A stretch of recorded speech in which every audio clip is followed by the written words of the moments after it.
This is question 1 of the 2020 Waves exam. So we've got Mia and Araya at the swimming pool. They notice lifeguards are using a convex mirror on the wall to help them see swimmers in the pool. Complete the ray diagram to show the image formed. So this is a convex mirror. So when you're drawing your ray diagrams, you want a ruler, and you want to have one ray coming in from the tip of the object parallel, and then have it reflected out as if it came from the from the focal point. So have it bouncing away. I don't know how you describe it. So you get your ruler, match it up to the ray, and then continue out because it's a diverging lens, so it's going to spread the light back out. You can have one ray going straight to the focal point behind the mirror because it's an imaginary focal point or virtual focal point, and then have it going back out parallel. And then 2 rays are all really what you need. You can have a third ray going to the pole of the mirror. The pole just means the center of the mirror, and then you'd have to have it going out at the exact same angle it came in as, but you don't really need it. So all you need to do is backtrack the outgoing rays, and that'll show you where your virtual image has been formed. And I use dotted lines because anything behind the mirror is just imaginary light. And use dotted lines, and here we go. Here is our image that's formed, and you've got to make sure you put your arrows on the light going in and out. Describe the nature, size, and orientation of the swimmers formed by the mirror. Assume the mirror is far away from the swimmers. It basically just means the object is not inside the focal point. So it's, as you can see, it's upright. It's virtual, obviously, and it's diminished because it's smaller. Diminished. Diminished. There you go. Right, so the lifeguards could have used a plane or concave mirror. By describing the possible images from each mirror, explain whether either mirror is suitable for lifeguards to see the whole of the pool. So if you use just a regular flat mirror, your images are going to be the same size as the objects, which is well and good if your whole side of the pool is covered in mirrors. But if you have a mirror the size of like an A4 piece of paper, all you can see in it is something out in the pool the size of an A4 piece of paper. So you're not going to get a very large field of view. If you have a concave mirror, you're going to get everything upside down, which is not going to be helpful to anyone. So I'll pause it and go through the possible images formed. So if plane mirror is going to have a virtual image, the concave mirror, assuming it's in front of the focal point, will have a real image. But it's going to be inverted and it's going to be diminished as well. So I'll just pause right up, full answer, and discuss. Right, so I've said the plane mirror produces a virtual upright image with no magnification. I mean, it's a flat mirror, doesn't do anything. The concave mirror produces a real diminished image. I had to check that. Both mirrors have a smaller field of view than the concave mirror, than the convex mirror, so neither is suitable. The reason why they have a smaller field of view, the plane mirror, just like I said, no magnification, and the light coming in will give an image the same as the object size. The convex mirror is a converging lens, so it brings all sort of the light together, whereas a convex mirror is a diverging lens. So if you have light coming from way out far, it brings it like way further out. It'll bring it like in close. Okay, that's really hard to explain. I suppose you could draw a picture of it. You could just look it up here.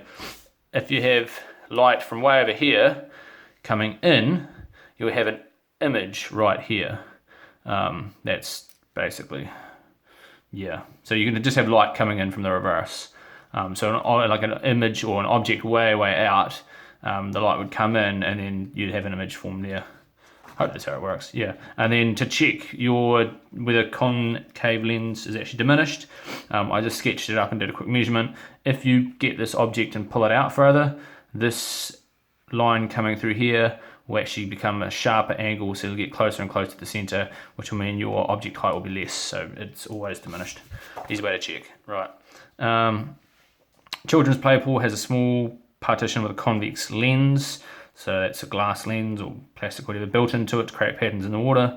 Mears 1.7 meters tall and stands 2 meters away from the lens, which has a focal length less than half a meter. Calculate the distance of her image from the lens. Right. So you're just going to use the formula 1 over f equals 1 over di plus 1 over do. We have the focal length.